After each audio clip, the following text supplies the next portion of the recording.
Hemos venido hablando acerca de lo que es el Evangelio y dentro de ese proceso que es el Evangelio, o sea, lo que Dios hace en cada uno de nosotros, hemos estado hablando uno de los eslabones de esa cadena del Evangelio que es la santificación. Y habíamos hablado de la santificación progresiva, ¿no? Y hemos comenzado, la vez anterior comenzamos con algunos de los obstáculos que impiden ese crecimiento espiritual, esa santificación en la vida del creyente. Y estuvimos compartiendo uno de los primeros obstáculos que fue la idolatría. Hoy vamos a compartir un segundo obstáculo que se llama el legalismo. El legalismo. ¿Qué es realmente el legalismo?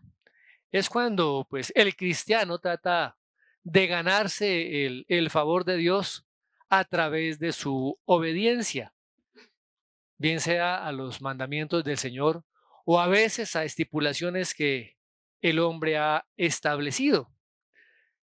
¿Qué significa eso? De que esta persona no está descansando realmente en la obra que el Señor Jesucristo realizó en la cruz para ser aceptados por Él o para ser bendecidos por Él, sino que su confianza descansa eh, en lo que Él hace, supuestamente para Dios, o sea, en su capacidad humana para obedecer, para hacer.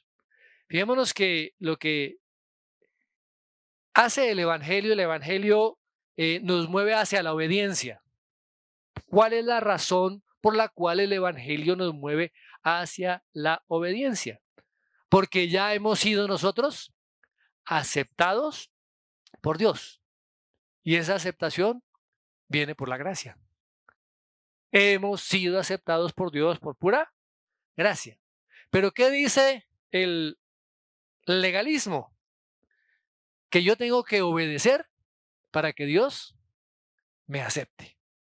¿Vemos la diferencia? En el Evangelio, la aceptación es primero. Dios me acepta. Y como consecuencia de esa aceptación viene luego la obediencia. Mientras que en el legalismo, primero tengo que obedecer para luego poder ser aceptado. ¿Mm? Y fíjese que de pronto para muchas personas esto puede ser atractivo, ¿no? Porque el legalismo lo que está haciendo realmente es exaltar el orgullo humano, exaltar el yo. Se piensa que por obedecer a los mandamientos de Dios, entonces podemos tomar o podemos recibir ese favor de Dios. Yo merezco más. ¿Sabe por qué? Porque estoy obedeciendo a Dios. Eso es legalismo. Acordémonos que como creyentes, nosotros no podemos exhibir nuestra propia justicia porque no la tenemos, porque somos injustos. Y el legalismo, la base del legalismo es mi propia justicia. ¿Mm? Mientras que en el Evangelio es la justicia del Señor Jesucristo imputada a cada uno de nosotros. El Señor Jesucristo precisamente vino a eso, para que nosotros pudiéramos arrepentirnos y creer. Ahora, siempre eh, el- las raíces pues, del pecado nos pueden llevar a pensar de que merecemos el favor de Dios, que a través de lo que hacemos, yo sí soy obediente, yo trato de hacer esto, yo trato de hacer lo otro, yo soy buena persona. Y pensamos que por eso tenemos el favor de Dios. Y eso, mis amados hermanos, no es así. Nosotros como que opacamos la gloria de la obra del Señor Jesucristo cuando pensamos o cuando creemos o cuando nos esforzamos porque Dios nos acepte a través de nuestras propias acciones. Veamos lo que dice allá el Evangelio de Lucas en el capítulo 18. Ahí vemos un ejemplo, versículo 11. Vemos un ejemplo de dos hombres, uno que se creía justo en su propia opinión. Dice el versículo 11, el fariseo puesto de pie oraba para sí de esta manera. Dios, te doy gracias porque no soy como los demás hombres, estafadores, injustos, adúlteros, ni aun como este recaudador de impuestos. Yo ayuno 2 veces por semana, doy el diezmo de todo lo que gano. Este hombre estaba haciéndose justificación por sus propios méritos, por su propia obra, por lo que él hacía. Veamos otro texto allá en Gálatas 3. Gálatas capítulo 3, versos 1 al 5. Pablo les está hablando a sus hermanos y les dice, oh Gálatas insensatos, ¿quién los ha fascinado a ustedes? Ante cuyos ojos Jesucristo fue presentado públicamente como crucificado. Esto es lo único que quiero averiguar de ustedes. ¿Recibieron el Espíritu por las obras de la ley o por el oír con fe? ¿Tan insensatos son? Habiendo comenzado por el Espíritu, ¿van a terminar ahora por la carne? ¿Han padecido tantas cosas en vano? Si es que en realidad fue en vano. Aquel pues que les suministra el Espíritu y hace milagros entre ustedes, ¿lo hace por las obras de la ley o por el oír con fe? Wow. Muchos de estos hermanos estaban pensando que ahora tenían que ganarse el favor de Dios a través de de sus propias obras. Y hay un autor que se llama Birch que dice lo siguiente, abro comillas, en la medida en que sintamos que estamos en una relación legal o de desempeño con Dios, en esa misma medida se bloquea nuestro progreso en la santificación. Pensar en términos legales le da al pecado que mora en nosotros una ventaja, pues nada nos motiva tanto para tratar con el pecado en nosotros como entender y aplicar las dos verdades de que nuestros pecados son perdonados y que el dominio del pecado está roto debido a nuestra unión con Cristo. Y añade nuevamente, ningún pecado puede ser crucificado ni en el corazón ni en la vida, a menos que sea primero perdonado en la conciencia. Porque habrá un anhelo de fe para recibir la fortaleza de Jesús, el único por quien el pecado puede ser crucificado. Si el pecado no es mortificado en su culpa, no puede ser subyugado en su poder. Wow. Ahora, mis hermanos, muchas personas piensan que lo contrario al legalismo es el ser liberal, ¿sí? Y eso no es así. Cada uno de estas dos posiciones son extremos. Tanto el liberalismo como el legalismo son posiciones extremas. Recuerdan que en la parábola que el Señor habla del padre amoroso, que también se llama del hijo pródigo, el hijo menor estaba en la posición liberal, ¿cierto? Y fue y desperdició su fortuna e hizo lo que él quiso. Pero el otro hermano estaba en la otra posición, estaba en la posición legalista. Vamos a ver un poquito más adelante estas dos posiciones de estos dos hermanos. Ahora, no podemos nosotros acabar con el legalismo tratando de ser liberales o aplicando el liberalismo. A veces se piensa que cuando se habla de la gracia de Dios, muchos pueden abusar de ella.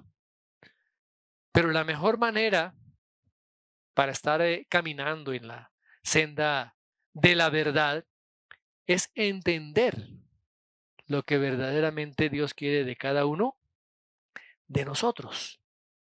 No se trata ni de ser liberales ni de ser legalistas.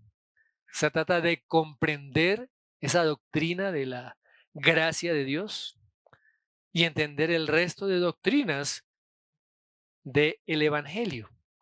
Si nosotros queremos realmente crecer en nuestra vida cristiana, si queremos ver que haya ese proceso de santificación, debemos entender y permanentemente estar recordándonos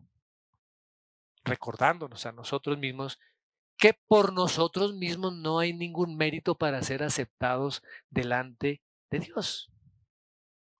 Dios no tiene la obligación por nuestros méritos de darnos o de bendecirnos o de hacer algo por nosotros. Solamente depende de la gracia de Dios. Solamente depende de la gracia de Dios. Miremos lo que dice ya Filipenses.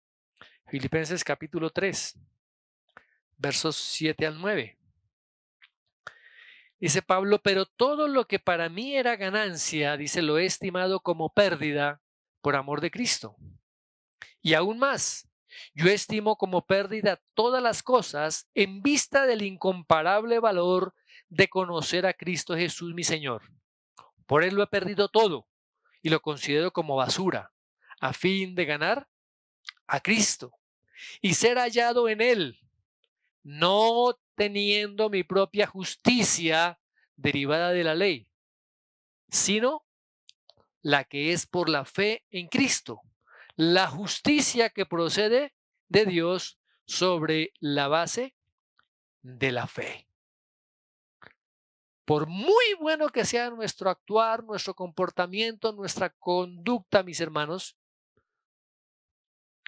no vamos a poder nosotros obtener el favor de Dios.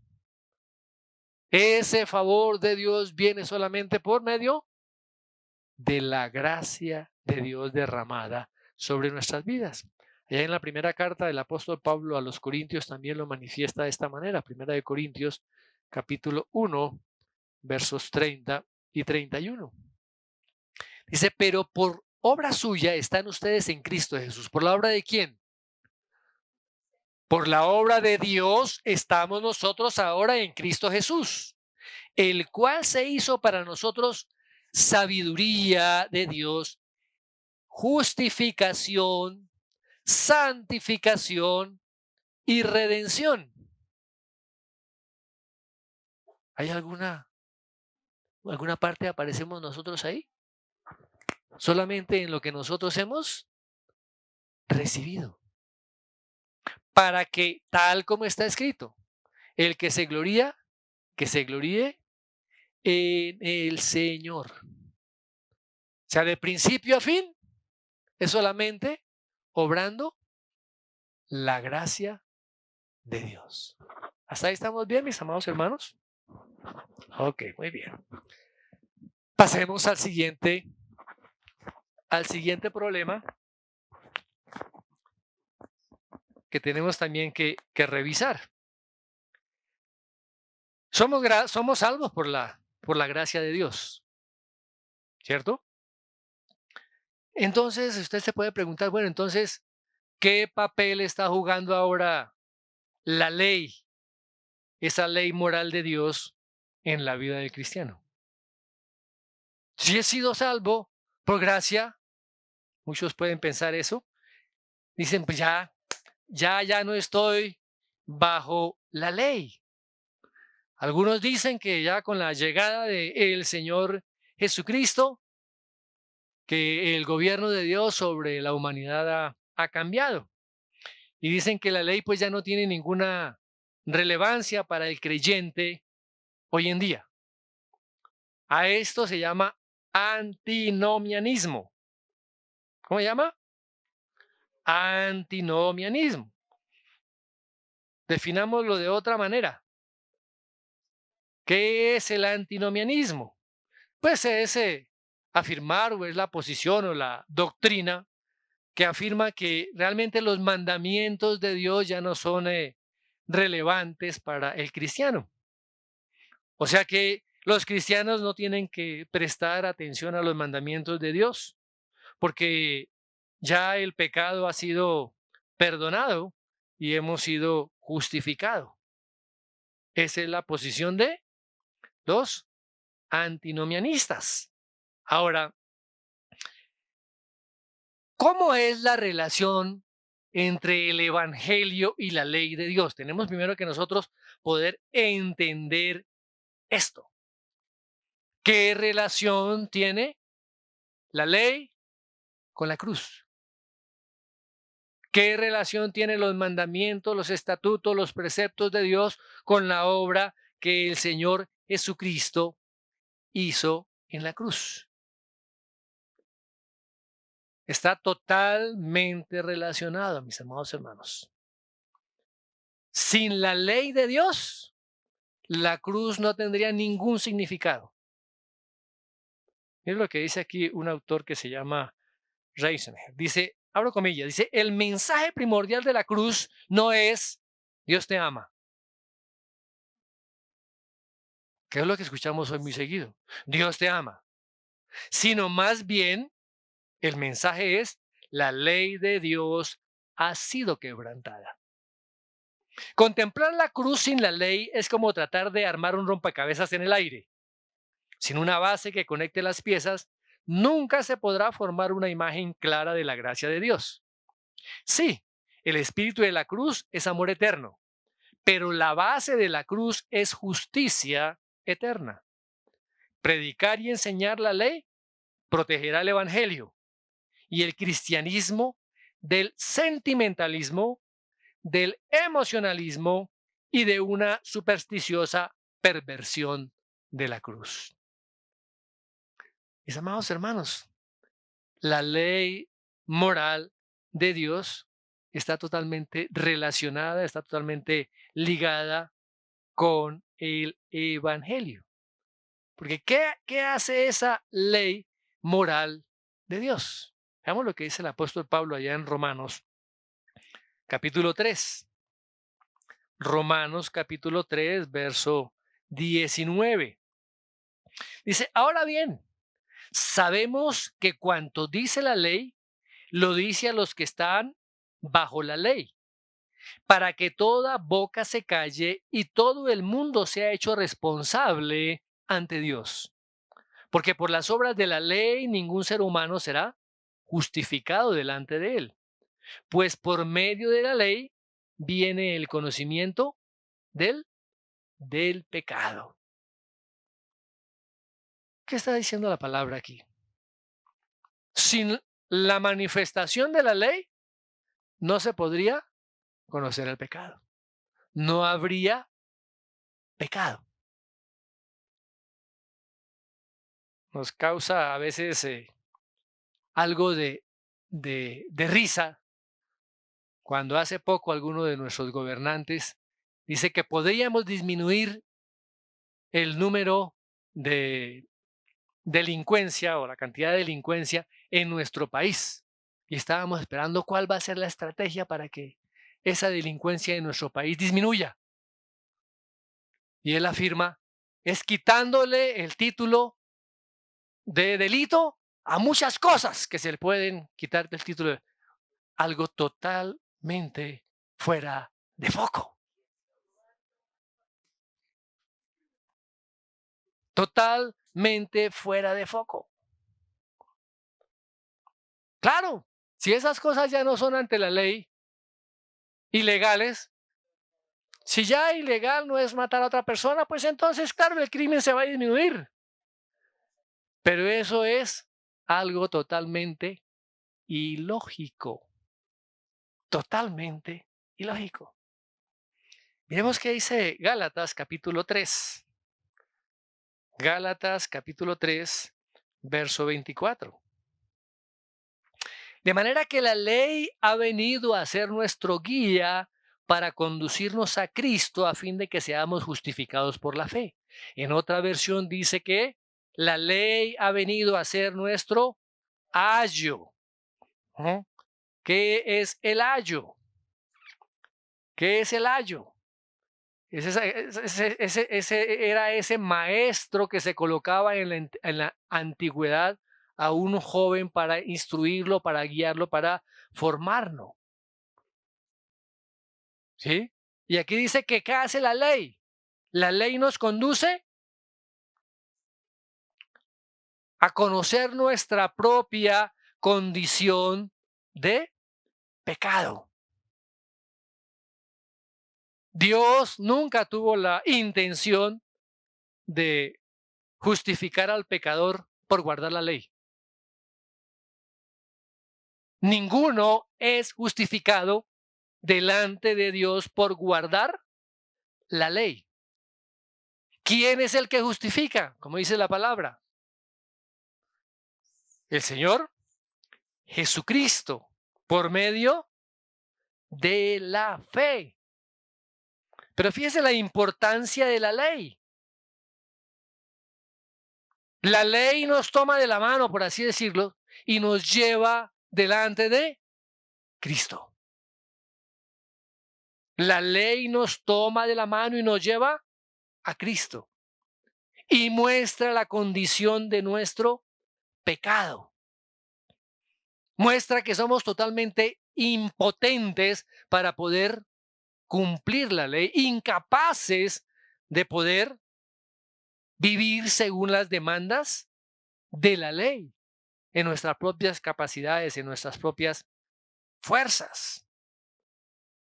Ahora, ¿qué ocurre cuando ese pecador, a través de la ley, es llevado ante Cristo? Cuando se da cuenta de su propia condición pecadora y que no puede cumplir ninguno de los mandamientos de Dios o de las exigencias morales de Dios en su propia capacidad. Ahí viene el arrepentimiento. Viene el arrepentimiento y la fe. ¿Qué pasa con la ley en ese momento? ¿No sirvió más? ¿Ya deja de ser importante para nosotros? De ninguna manera, no es así. Porque esa ley moral de Dios no solamente nos muestra nuestra propia condición como pecadores delante de Dios, sino que esa ley moral de Dios también nos muestra la naturaleza de Dios.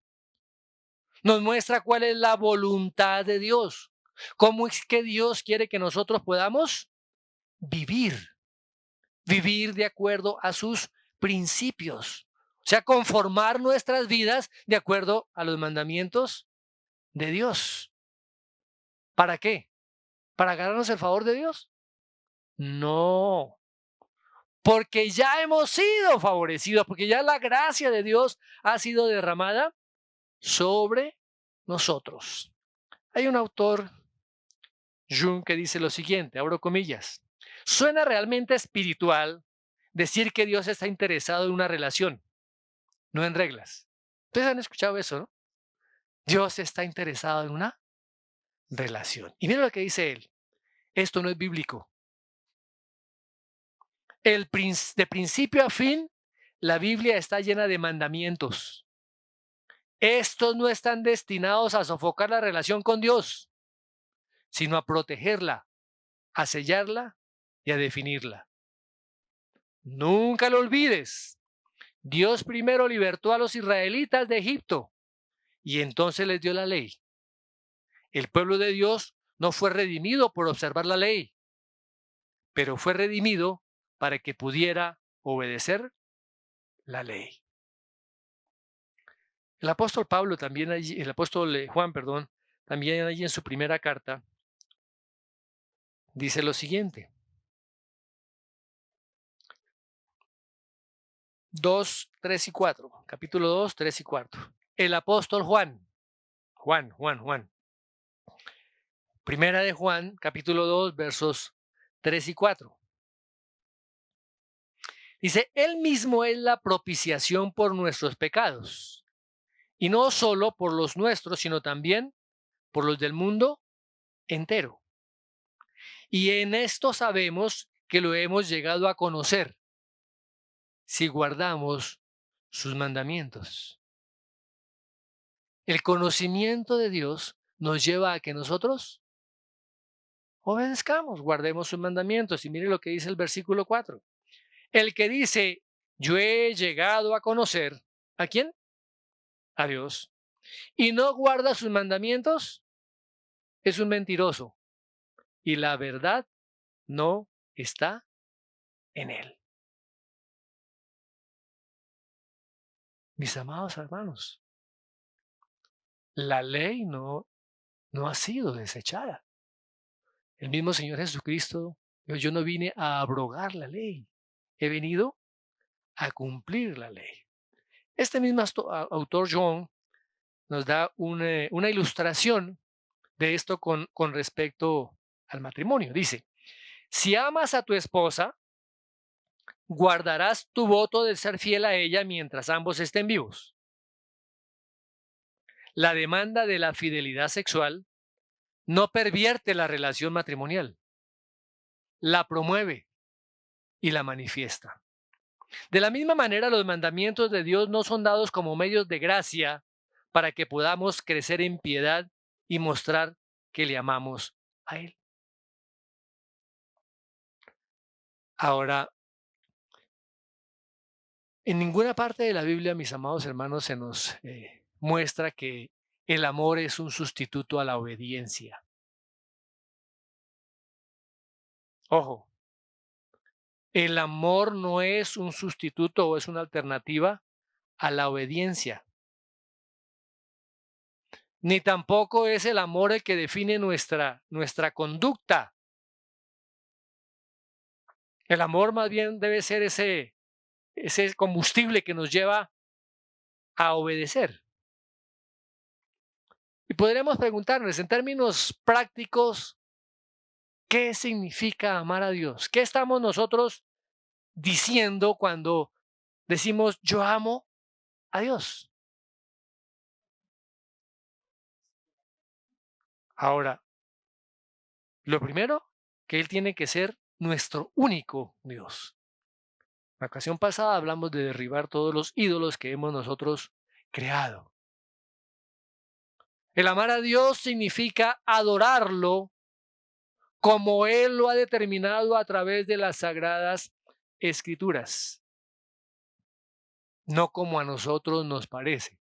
En estos días hemos visto por ahí en las sagradas escrituras ejemplos de cómo algunos adoraron de manera extraña delante de Dios y vino el juicio de Dios. Acuérdense de Nadab y Abiú. ¿Qué significa amar a Dios? Adorarlo, reverenciar su nombre, reunirnos, congregarnos para adorarlo como iglesia, relacionarnos en amor los unos a los otros. La primera parte tiene que ver con Dios. Los primeros 4 mandamientos tienen que ver en nuestra relación con Dios y los siguientes en la relación con nuestros hermanos. ¿Mm? Ahí es donde se manifiesta el amor al prójimo. ¿Y cómo podemos manifestar de manera práctica nuestro amor al prójimo? ¿Será que podemos violar uno de los mandamientos de Dios y así manifestar el amor al prójimo? Para nada. Para nada. Recuerda que en Romanos 13:10 dice el apóstol Pablo que el amor no hace mal al prójimo. La ley tiene como motivo precisamente el amor. La ley es la definición de el amor. Ahora, Dios no nos ama porque nosotros le obedecemos. Muchos cristianos tienen este concepto. No nos ama Dios por nuestra obediencia. Pero no podemos experimentar y recibir las bendiciones de Dios sin obediencia. ¿Estamos? Y eso nos lleva cada día a poder buscar más la santidad. Poder cada día estar en la voluntad de Dios obedeciendo sus mandamientos. ¿Será que es así? ¿Ustedes qué piensan? ¿Qué piensan?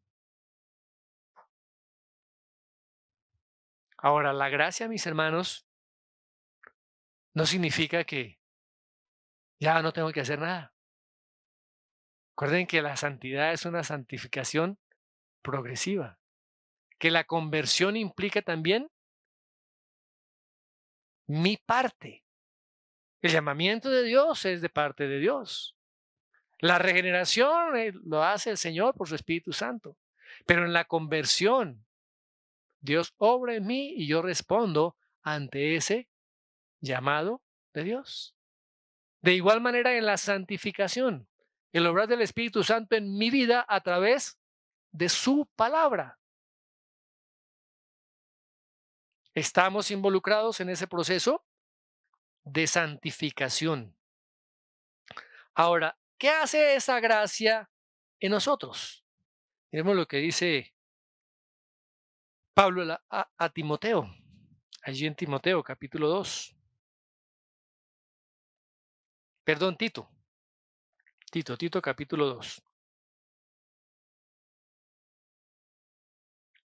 Dice, porque la gracia de Dios se ha manifestado trayendo salvación a todos los hombres, enseñándonos que negando la impiedad y los deseos mundanos, vivamos en este mundo sobria, justa y piadosamente, aguardando la esperanza bienaventurada y la manifestación de la gloria de nuestro gran Dios y Salvador, Cristo Jesús. Él se dio por nosotros para redimirnos de toda iniquidad y purificar para sí un pueblo para posesión suya, celoso de buenas obras. Cuando llegamos a los pies del Señor Jesucristo, no nos quedamos como llegamos. Viene y comienza ese proceso de santificación en nosotros. ¿Qué tan legalistas somos? ¿Qué tan legalistas somos?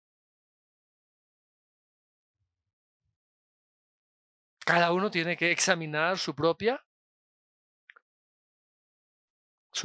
corazón y mirar, considerar cómo está viviendo su vida cristiana. Como les mencioné anteriormente, la parábola del hijo pródigo nos da una ilustración muy acertada acerca de el legalismo y el antinomianismo. ¿Qué hace el hermano menor? Pide su herencia, se va de la presencia de su padre, de la casa de su padre, y tiene una vida totalmente desordenada, viviendo en total libertinaje. ¿Y qué dice la palabra cuando vuelve en sí? Ya en capítulo 15 de Lucas. Él comienza a pensar y comienza a establecer una estrategia, ¿cierto? De cómo ganarse ahora nuevamente el favor de su padre. Pues a través de las buenas obras. ¿Qué dice allá el versículo 18 y 19? Lucas 15. Me levantaré e iré a mi padre y le diré, Padre, he pecado contra el cielo y ante ti, ya no soy digno de ser llamado hijo tuyo, hazme como uno de tus trabajadores, o hazme como alguno de tus jornaleros. Fíjese que estaba en una posición de libertinaje total y ahora pasa a una posición legalista absoluto. ¿Cómo así? Sí, estaba dispuesto ahora a ser esclavo de su padre, a servirle a su padre para alcanzar nuevamente el favor de su padre. ¿Y qué pasó con el hermano mayor? El hermano mayor fue un proceso a la inversa. ¿Por qué? Porque durante años estuvo sirviendo a su padre. ¿Qué había en el corazón de este hombre para agradar a su padre? Era un hombre legalista. Pero ¿qué sucedió cuando vio lo que hizo con su hermano menor? Se enojó, se llenó de resentimiento, ¿cierto? Y fue irrespetuoso con su padre. Pasó del legalismo ¿al qué? Al antinomianismo. Mis amados hermanos, no podemos tratar el legalismo con el antinomianismo, ni el antinomianismo con el legalismo. Ambas posiciones, aunque nos parecen opuestas, vienen del mismo vientre. Son mellizas. ¿Mm? Sinclair Ferguson dice que cuando Satanás tentó a Eva en el huerto, no solo puso duda en la palabra de Dios, sino también en el carácter bondadoso de Dios, con que Dios ha dicho, no comerás de ningún árbol del huerto. ¿Qué quería hacer Satanás? Satanás quería que Eva centrara toda su atención en ese árbol prohibido, de tal manera que no viera los demás árboles que había en el huerto. Se centró solamente ahí. Y ella cuando deja de ver los demás árboles, también pierde de vista la bondad de Dios. Pierde de vista el mandamiento que Dios les había dado. Yo les había dicho que no debían comer de ese árbol. No porque ese fuera venenoso o alguna cosa así, ¿cierto? Él no estipuló cuáles eran las consecuencias físicas de comer de ese fruto. Era un mandamiento de Dios. ¿Para qué? Para que a través de su amor, del amor expresado de ellos, de Adán y Eva, hacia Dios, lo pudieran obedecer. Un acto de plena confianza en Dios. Por quien es Dios. Ahora, ¿qué tanto estamos nosotros dispuestos a obedecer los mandamientos de Dios? ¿Pero por qué? No me parece. Esto era para otra época y para otra cultura. El hombre siempre trata de buscar excusas a su propio pecado.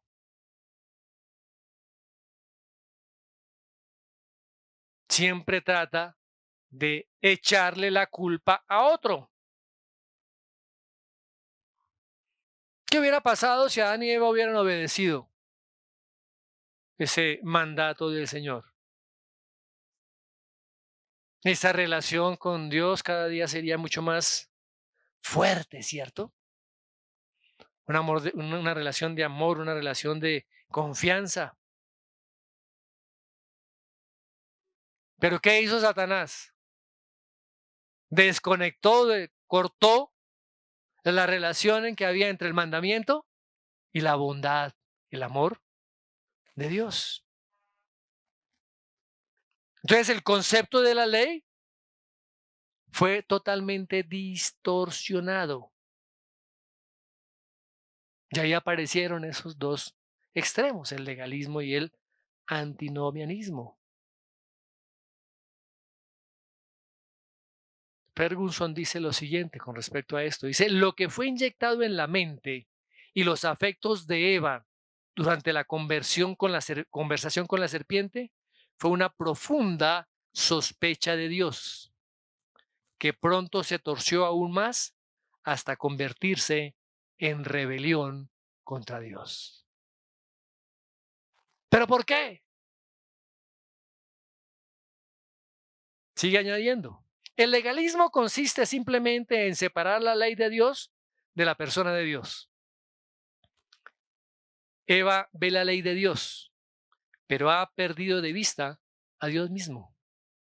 En consecuencia, al separar su ley de su amor y su generosidad, fue engañada y terminó escuchando la ley solo como una privación negativa y no como la sabiduría del Padre Celestial.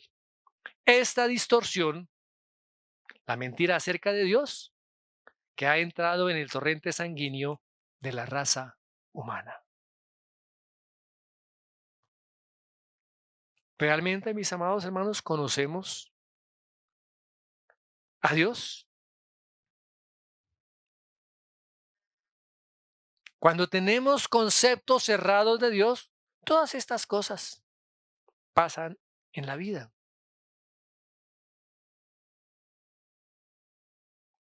Por eso es tan importante ir a las Sagradas Escrituras para conocer cómo Él se revela a nosotros.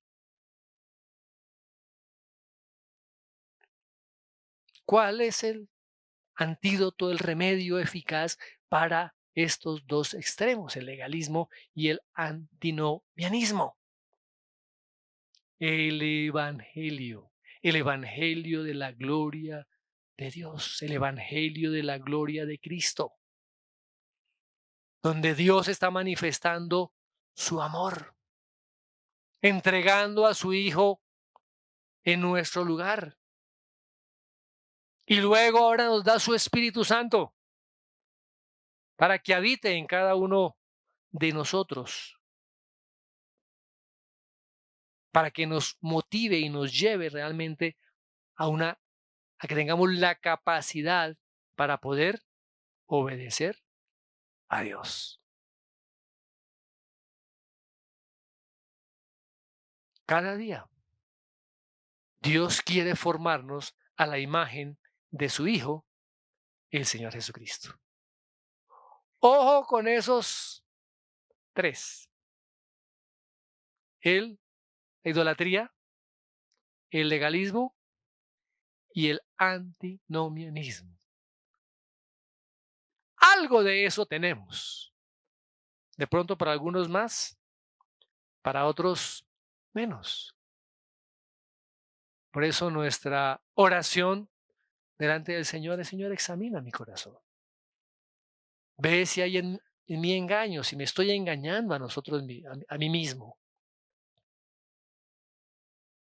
Y condúceme por el camino de la verdad, el camino de la vida. Dios, el propósito de Dios es que cada uno de nosotros seamos día tras día santificados por su Espíritu y por la palabra de verdad. Que cada día podamos reflejar de manera más clara la gloria de Cristo. De eso se trata. Por eso nos quedamos viviendo acá hasta que el Señor nos llame, para que Cristo sea manifestado en cada uno de nosotros. Pero tenemos que estar atentos. Tenemos que estar pendientes Porque estamos en una zona de riesgo. ¿Ustedes se han pasado por alguna vez en sus vidas por alguna zona de riesgo? No más el aviso que aparece ahí en la puerta de la casa. Cuidado, perro bravo. Estamos en una zona de riesgo. Hay avisos las carreteras donde dice peligro, ¿zona de qué? De derrumbes. Peligro, zona onduladas.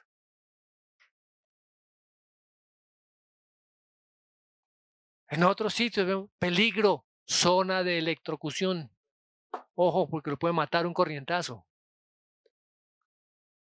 Y estas, mis hermanos, son advertencias que estamos en una zona de riesgo. Estamos en una zona de riesgo.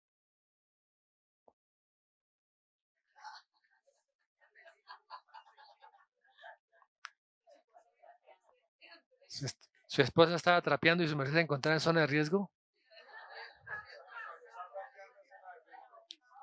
Le pone el trapero en la cabeza y queda mechudo. Ay, Dios mío. Estamos en zona de riesgo en nuestra vida espiritual. Por eso tenemos que ser atentos a lo que la palabra de Dios nos dice. Atentos a lo que la palabra, la escritura, la sagrada escritura nos llama a hacer y a vivir. A que Cristo sea manifestado cada día de nuestras vidas y que de esa manera podamos ser luz para el mundo, sal para la tierra. Amén. Oremos. Padre, te damos gracias por tu palabra, Señor. Gracias porque tú nos muestras también los riesgos a los que nosotros estamos expuestos. Y nos anima, Señor, cada día a depender de esa gracia maravillosa manifestada en la cruz por medio de la obra del Señor Jesucristo. Señor, que la luz de tu evangelio traiga iluminación a nuestro entendimiento. Que podamos realmente sacar, Señor, de nuestro corazón todo ídolo que podamos haber construido, todo legalismo y todo antinomianismo, Señor. Ayúdanos a vivir esas consecuencias, esas manifestaciones del Evangelio plenamente, a vivir bajo la gracia y a través, Señor, de tu Espíritu Santo y de tu palabra, Señor, escrita en nuestros corazones, manifestar una plena obediencia a ti, por amor.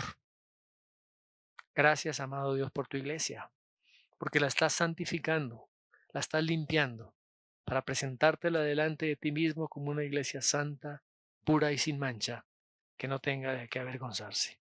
Gracias, Padre, en el nombre de Jesús. Amén y amén. Muy bien.